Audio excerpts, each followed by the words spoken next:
Pag sinabing humihingi ng blessing, humihingi ng prayer, humihingi ng guidance. No? Siyempre para mas maging malinaw ang kanilang mga tatahaking desisyon sa buhay. So yung blessing ay iba sa ritual o sa rito na binibigay para sa mga mag-aasawa.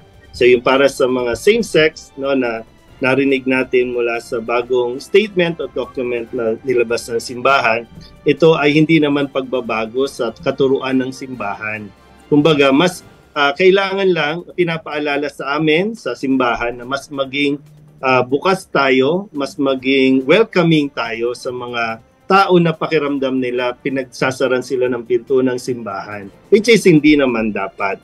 So kung sakali po, nasabi nga, kasi yung hindi lang naman tungkol sa same-sex, no, yung statement, kundi tungkol sa tinatawag na irregular situations, yung mga nagsasama ng hindi kasal, nagsasama ng civil, no, yung mga divorce o mga remarried, ito yung mga saklaw ng statement na sinasabing wag nating pagkaitan. Kung humihingi ng blessing o pagbabasbas, bigyan natin kasi mas lalong makakatulong po yun eh. Kasi yung blessing ay paghingi natin sa Diyos ng tulong na siyempre palayain tayo sa pang-aalipin o yung pang-tukso at siyempre para mapabanal tayo. Kaya humingi tayo ng blessing sa simbahan, sa pamamagitan ng pari.